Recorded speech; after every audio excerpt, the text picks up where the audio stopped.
Bonjour, Isabelle Avran, journaliste et surtout citoyenne, ce qui signifie bien sûr militante de l'égalité des droits, donc de la solidarité internationale et donc en particulier militante de la solidarité avec les droits du peuple palestinien bafoués depuis tant d'années.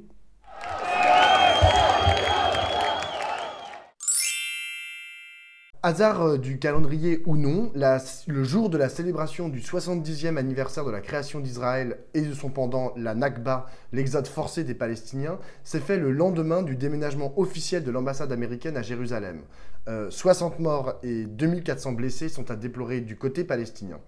Hier, nous recevions l'avocat pénaliste François de Castro et il vous a posé une question. Il vous a demandé si tout ça, c'était uniquement de la faute de Trump et du déménagement de l'ambassade d'Israël. Il est clair que la provocation de Trump n'a fait que jeter de l'huile sur le feu. Mais le feu était déjà là. La Nakba, elle a commencé avant la création de l'État d'Israël. L'expulsion forcée des Palestiniens, comme l'ont relaté d'entrée de jeu les témoignages des Palestiniens eux-mêmes, les témoignages les travaux de recherche des historiens palestiniens, puis comme l'ont confirmé dès le milieu des années 80, les recherches des historiens israéliens, ceux que l'on a appelés les nouveaux historiens israéliens, la Nakba a commencé avant la création de l'État d'Israël et le partage de facto autant de jurés de la Palestine en deux États. Cette Nakba, elle a été effectivement un moment de l'histoire qui se poursuit aujourd'hui. Cette Nakba, c'est quoi en fait?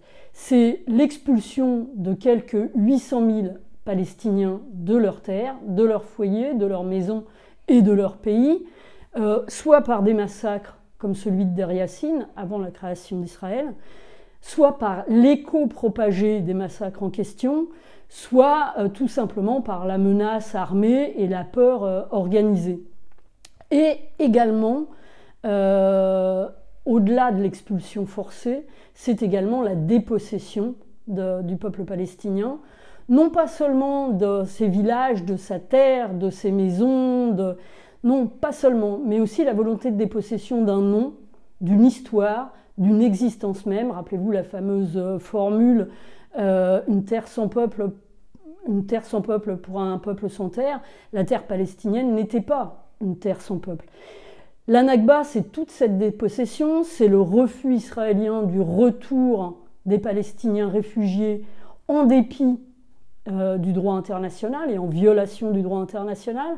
Mais ce qui me semble important, c'est que, au-delà de la dénégation, du négationnisme d'une certaine façon, de toute cette histoire, eh bien, la Nakba se poursuit aujourd'hui par un processus qui n'a jamais cessé et qui ne fait que s'accélérer.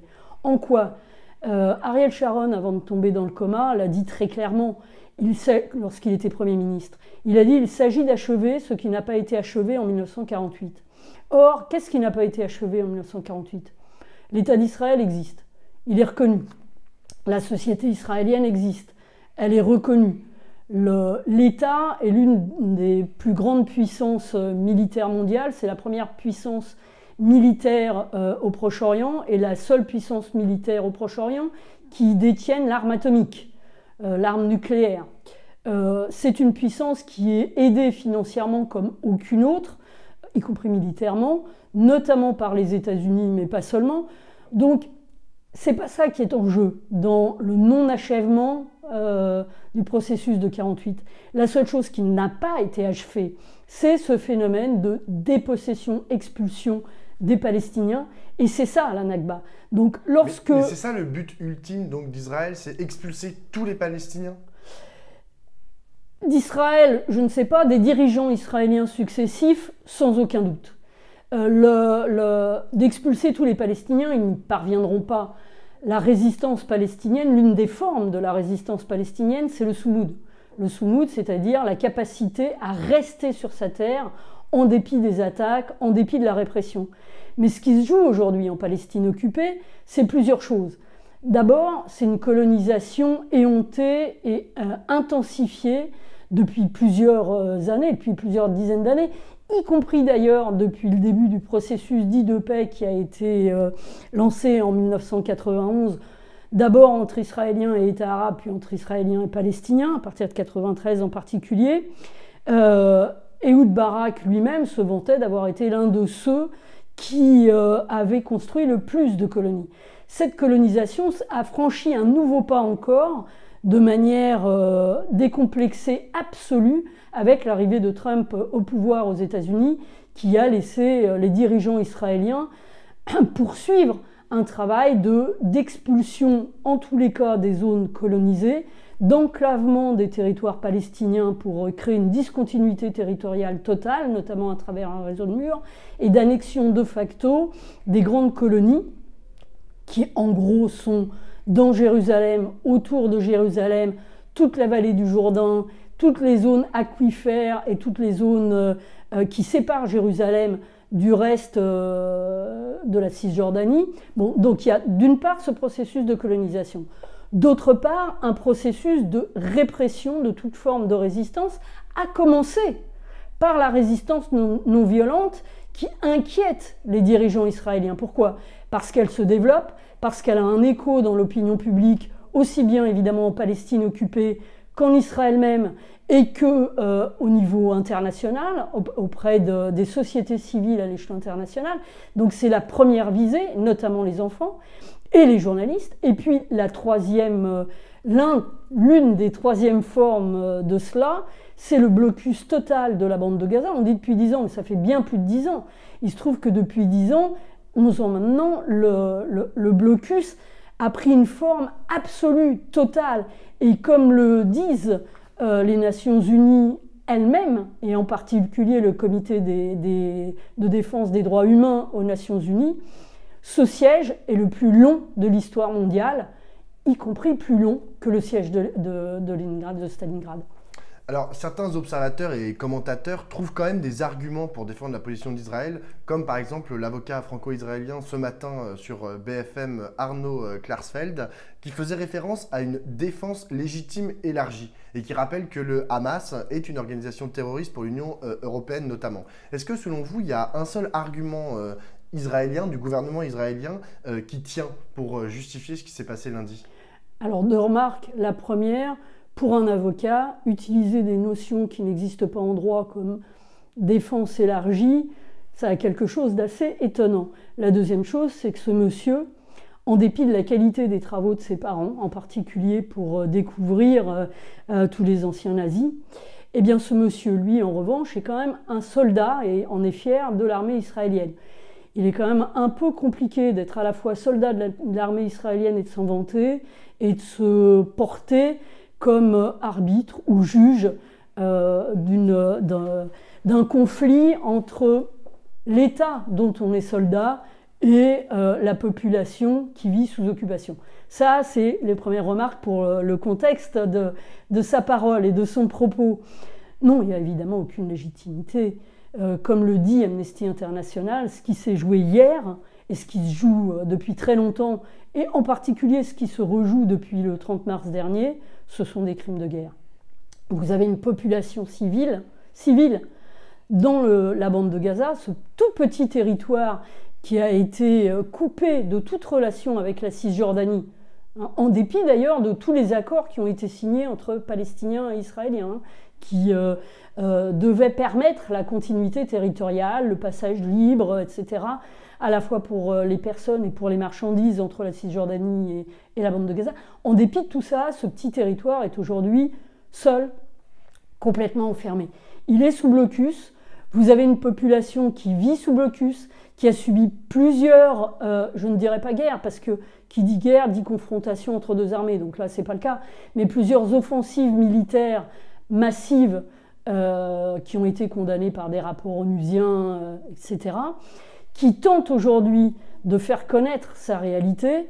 Je rappelle tout de même que c'est le territoire, l'un des territoires les plus densément peuplés au monde, que 2/3 de sa population est constituée de réfugiés et de descendants des réfugiés, les fameux qui ont été expulsés en 47-48, de leurs terres, de leurs villages, de leurs maisons par les forces israéliennes et avant elles par les milices terroristes qui malheureusement multiplient un certain nombre d'attentats sur place, que c'est une population qui depuis les offensives militaires israéliennes n'a eu aucun moyen de reconstruire quoi que ce soit puisque rien ne passe. C'est une population qui vit avec quelques heures à peine d'électricité par jour de manière complètement aléatoire. C'est une population qui vit avec des nappes phréatiques polluées, c'est-à-dire une eau polluée. C'est une population à qui l'on dit même le passage des médicaments, des cartables, des cahiers est impossible parce que ce serait une menace pour la sécurité. Et c'est une population qui a décidé de se mobiliser cette fois anniversaire de la Nakba, et depuis le 30 mars dernier, le 30 mars, je rappelle que c'est l'anniversaire du jour de la Terre, en 1976, plusieurs Palestiniens de l'intérieur d'Israël se sont fait tirer comme des lapins et ont été assassinés parce qu'ils revendiquaient non seulement la levée de l'état d'urgence qui les concernait tous, mais également la possibilité de récupérer leurs terres qui venaient de leur être volées. Donc ils ont manifesté, ils manifestent depuis le 30 mars, ils manifestent à la frontière contre le blocus pour rappeler leur droit au retour, pour rappeler la nécessité d'un État palestinien avec Jérusalem comme capitale. Ils se font tirer dessus comme des lapins par des snipers israéliens. L'armée se réjouit, et les dirigeants israéliens, l'exécutif israélien, se réjouit et félicite les soldats, se réjouit de voir des soldats qui les tirent comme les snipers et ils envoient des bataillons blindés contre une population civile. Ce sont de toute évidence des crimes de guerre. Je rappelle également que parmi les plus visés, il y a aussi les journalistes et que d'ailleurs, Reporters sans frontières vient de déposer une demande d'enquête très officielle auprès de la Cour pénale internationale. Ces crimes de guerre, rien ne peut les justifier. Ils ont d'ailleurs été condamnés par l'intégralité, sous des formes très diverses, j'imagine qu'on y reviendra, par l'intégralité de la communauté internationale, à l'exception bien évidemment de l'allié plus que complice. Non, là on est dans une nouvelle phase, mais Trump, qui s'est au contraire félicité de ce grand jour pour Israël. Alors, vous dites souvent la population, les Palestiniens, mais qui au juste organise cette résistance pacifique palestinienne? Est-ce que c'est le Fatah, le Hamas ou la société civile? On oublie souvent qu'au-delà de Fatah et de Hamas, l'un et l'autre dirigeant de fait, l'un la Cisjordanie, l'autre la bande de Gaza, la société palestinienne est par nécessité, d'une certaine façon, depuis de très nombreuses décennies, extrêmement politisée. Des décennies d'occupation politisent une société, la soumettent à la nécessité de résistance. Il n'y a pas d'autre choix. Or, il y a dans cette société, au-delà de ces deux organisations de l'OLP, d'abord il y a beaucoup, enfin au-delà de Hamas et de l'ensemble des organisations de l'OLP. D'abord, il y a beaucoup d'organisations au sein de l'OLP qui sont des organisations politiques et tout cela, bien évidemment, permet d'organiser du débat, de la mobilisation. Mais au-delà de ça, vous avez un terrain complètement structuré par des ONG puissantes, massives, qui sont en général des professionnels qui se sont mis au service de la population. Ça peut être le Secours médical palestinien, par exemple, qui organise la santé des Palestiniens pour pallier les difficultés d'un État sans État. Situation totalement inédite à l'échelle historique dans le monde. C'est les diverses associations et ONG d'aide aux paysans palestiniens pour organiser leur culture, en dépit des arrachages d'arbres, des vols de terre, etc. etc.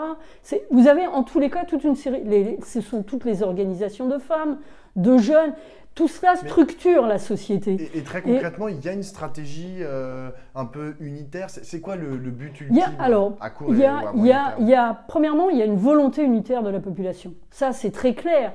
Les manifestations de Palestiniens contre l'occupation sont des manifestations qui ont toujours appelé également à l'unité nationale. Deuxièmement, il y a une volonté d'unité nationale qui se concrétise en fait par en particulier l'appel des prisonniers palestiniens qui, grâce en particulier à quelqu'un comme Marwan Barghouti, qui est en prison depuis 16 ans, 16 ans hein, qu'il a été kidnappé, qu'il a été envoyé en prison cette année, eh bien, un appel qui réunit l'ensemble des organisations politiques auxquelles appartiennent tous les prisonniers politiques en Israël. Donc ça, les choses sont claires. L'objectif des Palestiniens, il est très clair, c'est la justice et le droit international. Il n'y en a pas d'autre. Le droit international, c'est quoi? C'est un État palestinien. Je pense qu'aujourd'hui, cet État est très difficile à mettre en œuvre dans le cadre de la discontinuité qui a été imposée par la colonisation à outrance, mais en tout état de cause, leur État indépendant, leur droit total à l'autodétermination, la mise en œuvre de fait de leur droit au retour et la reconnaissance de leur capitale à Jérusalem-Est. Les choses sont très claires, je veux dire, pour les Palestiniens, il n'y a pas de doute. Et puis, c'est également la libération de tous les prisonniers politiques palestiniens, parmi lesquels il y a de très nombreux enfants, qui tous servaient d'otages dans la négociation. Hein. Pour les Israéliens, très clairement, c'était des otages. Ça s'est jamais vu non plus à l'histoire, à l'échelle de l'histoire. Et en particulier, des très nombreux enfants. On a plusieurs centaines d'enfants qui sont emprisonnés. Je ne vous parle même pas de la torture, hein, comme alerte depuis fort longtemps toutes les associations palestiniennes et israéliennes de défense des droits humains. Et l'emprisonnement des enfants servant aussi à tenter de faire pression sur les familles des enfants emprisonnés et leur entourage, bien évidemment. Le but des Palestiniens, il est clair. Le droit à l'autodétermination, après autant de décennies, doit enfin pouvoir être mis en œuvre. Et comment jugez-vous l'écho justement de cette demande du peuple palestinien au sein de la communauté internationale? Est-ce que vous trouvez par exemple que Macron, qui condamne les violences des forces armées israéliennes contre les manifestants lundi, est-ce que vous considérez que c'est assez? Qu'est-ce qu'il pourrait faire de plus selon vous? Tout d'abord, la communauté internationale n'est pas unie, ça c'est une chose très claire. La première chose que je remarque, c'est la mobilisation des sociétés civiles dans le monde. Et ça, c'est quand même un élément important. Les sociétés civiles comptent aujourd'hui dans l'équation politique. Les citoyens, leurs organisations, les organisations de solidarité, demandent des comptes à leurs propres dirigeants et à leurs propres élus concernant leur politique étrangère et en ont assez de voir à quel point les violations du droit international par Israël demeurent impunies au détriment des droits des Palestiniens et finalement au détriment du droit et à la faveur de la suprématie de la politique de la jungle contre la politique du droit. Donc ça, c'est une première chose. La deuxième chose, c'est que, évidemment, Trump a mis le feu aux poudres en violant le droit international à Jérusalem, c'est-à-dire, je rappelle brièvement, Jérusalem est corpus separatum selon le droit international depuis le partage de la Palestine, c'est-à-dire il y a eu un État palestinien, un État israélien, l'État palestinien n'a toujours pas été créé, la guerre a permis à Israël à la fois d'élargir le territoire qui lui avait été initialement attribué, puis ensuite, avec la guerre de 67, d'occuper la Cisjordanie, Gaza et Jérusalem-Est, illégalement annexée. La communauté internationale ne reconnaît ni l'occupation, bien évidemment, ni l'annexion de Jérusalem et de tous les villages environnants, hein, parce que le territoire qui a été annexé est infiniment supérieur en superficie au territoire de la Jérusalem originelle. Donc ça, c'est aussi extrêmement clair. Il a mis le feu aux poudres. Aujourd'hui, toute la communauté internationale, en dépit de sa division, de ses divergences, condamne cette violation du droit international par Trump. 128 États ont condamné à l'occasion du vote qui avait eu lieu aux Nations Unies à ce sujet avant le déménagement de l'ambassade. C'est énorme et c'est très important. Ils le condamnent à la fois parce que c'est une violation du droit, ce qui ne les dérange pas forcément tous ailleurs, mais aussi parce que chacun sait qu'il y a une menace d'explosion qui dépasse largement toute la région. Ça, c'est la première chose. Et Macron l'a encore rappelé tout à fait justement hier.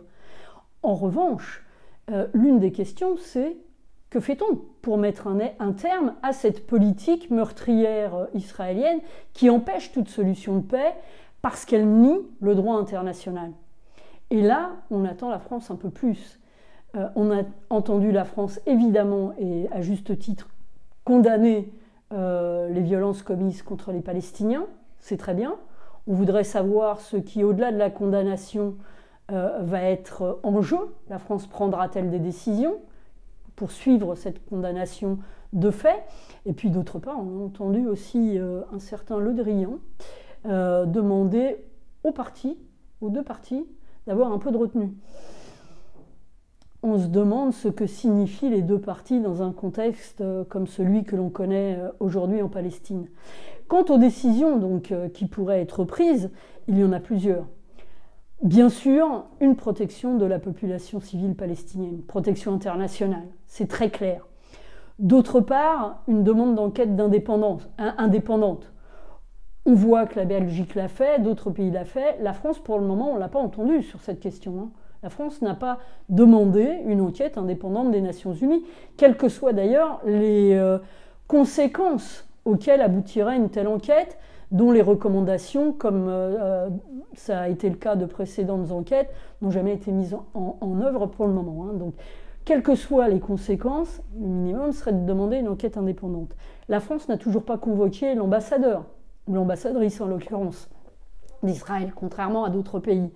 La France n'a pas rappelé son ambassadeur en Israël, contrairement à d'autres pays, en particulier l'Afrique du Sud, qui sait de quoi il s'agit quand on parle d'apartheid. Donc ça, toujours pas. Et surtout, la France refuse à la fois de reconnaître l'État palestinien, ce qui est très grave quand même, et refuse la moindre sanction contre la politique israélienne.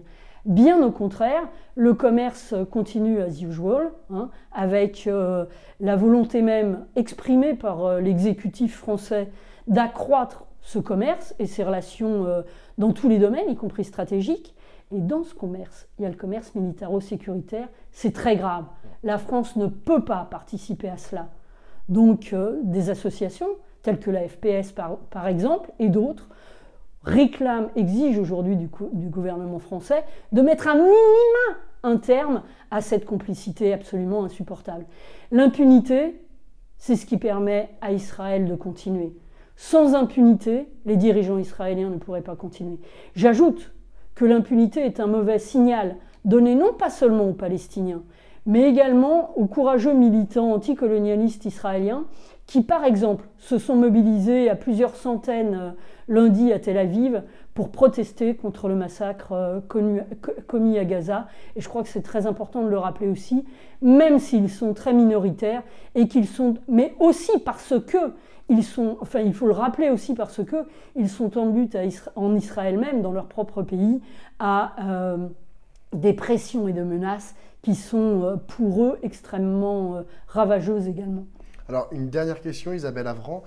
Est-ce que les alliances un peu bigarrées, États-Unis, Israël, Arabie Saoudite d'une part, versus Russie, Iran, Syrie d'autre part, sont des réalités tangibles? Je veux dire, est-ce qu'on doit craindre que toutes ces forces entrent dans la bataille?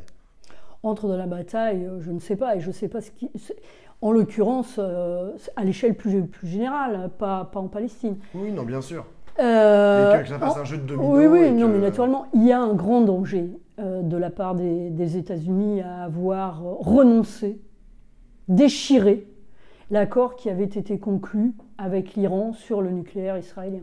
C'est un vrai danger. Je crois qu'il y a un jeu là très, très dangereux de sa part qui a consisté à suivre les faucons les plus radicaux en Israël, tels que Benjamin Netanyahou et d'autres, qui demandaient que cet accord soit déchiré depuis la signature d'un tel accord. Et même avant, puisque le Premier ministre israélien n'avait pas hésité à violer toutes les pratiques internationales et à se rendre aux États-Unis pour plaider dans une assemblée américaine contre la politique d'Obama à l'époque, ce qui est du jamais vu. Hein. Donc c'est véritablement risqué de faire une chose pareille. L'accord avait été conclu de manière très difficile. Le gouvernement iranien s'y tenait, toutes les vérifications l'ont prouvé. Et aujourd'hui, l'ensemble des autres signataires sont eux-mêmes extrêmement inquiets des suites du fait que cet accord ait été déchiré par les États-Unis. D'autant plus que, vous savez qu'il y a quand même des divisions aussi au sein des forces politiques iraniennes, et que les plus radicaux pourraient en profiter pour faire une pression sans précédent sur les moins radicaux aujourd'hui au pouvoir. Donc de ce point de vue, évidemment, les dangers sont multiples.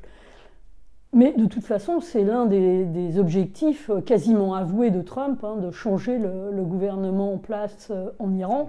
Sauf que de renverser la République islamique même. Oui. Sauf qu'à force de jouer avec le feu de cette nature, on sait très bien que c'est toujours plus radical qui prend le dessus. Tout en sachant qu'Israël est aujourd'hui la seule puissance nucléaire de la région, mais que ce petit jeu de Trump est en train d'amener d'autres pays de la région à vouloir également l'arme nucléaire. Je parle de l'Arabie Saoudite et de la Turquie, par exemple, qui n'en sont pas loin. Bon, ça, c'est une première donnée. La seconde donnée, c'est qu'il y a des jeux d'hégémonie régionale. Et que, dans un cas comme dans l'autre, les droits des peuples passent derrière. Au dernier plan. Au dernier plan, c'est le moins que l'on puisse dire.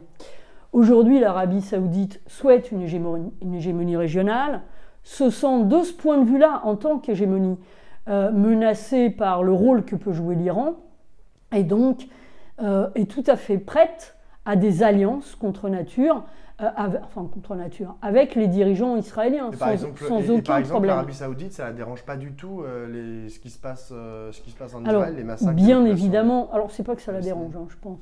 Je veux dire, quand l'Arabie Saoudite est capable de massacrer tout autant en Yémen, je pense que ce qui se passe en Arabie Saoudite, en Palestine, ne dérange en rien les dirigeants d'Arabie Saoudite. La seule chose qui les dérange, c'est leur positionnement public et les risques de mouvement dans leur propre population si les dirigeants prenaient d'autres positions que de dire les droits des Palestiniens sont bafoués, il y a eu massacre, et la position de Trump vis-à-vis de Jérusalem n'est pas la bonne.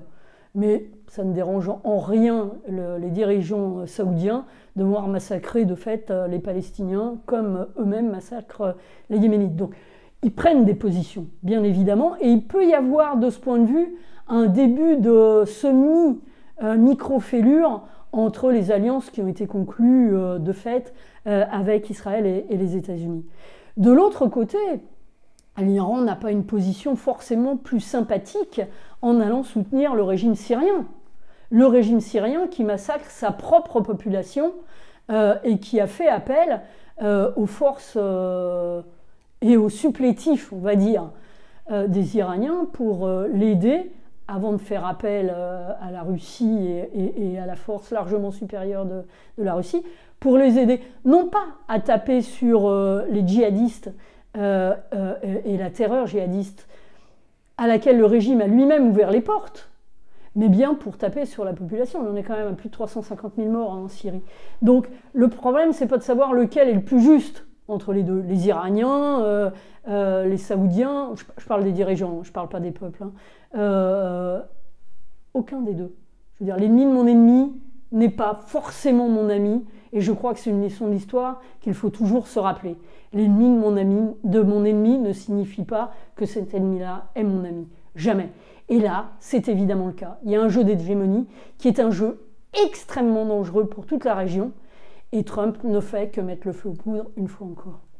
Merci. Je me permets d'ajouter d'ailleurs que c'est dangereux aussi pour la paix du monde, au-delà du Moyen-Orient. Parce que ce qui se joue avec la Corée, si Trump est capable de déchirer des accords... Kim Jong-un veut aussi le voir d'un Asimov. Il est assez possible qu'il se pose un certain nombre de questions. Et là, il y a également danger. Eh bien, lui qui voulait le prix Nobel de la paix, je pense qu'il n'y est pas encore. Merci beaucoup Isabelle Avran. Demain, Pierre Jacquemin recevra l'adjointe communiste à la mairie de Paris en charge de l'égalité femmes-hommes, de la lutte contre les discriminations et des droits humains, Hélène Bidard. Vous avez une question pour elle ? Une question simple et précise. Qu'en est-il aujourd'hui des droits des femmes, et des droits de chacun d'ailleurs, à l'entreprise, du droit du travail en matière de lutte contre les discriminations et les violences sexistes, les violences que subissent les femmes au travail et sur le lieu de travail. On sait que ce gouvernement a quelques difficultés à admettre qu'il s'agit là d'une question décisive. Qu'en est-il et quelles sont les propositions et les luttes menées sur ce terrain? Eh bien, nous lui transmettrons la question. Merci beaucoup Isabelle. Et merci à elle et merci à vous.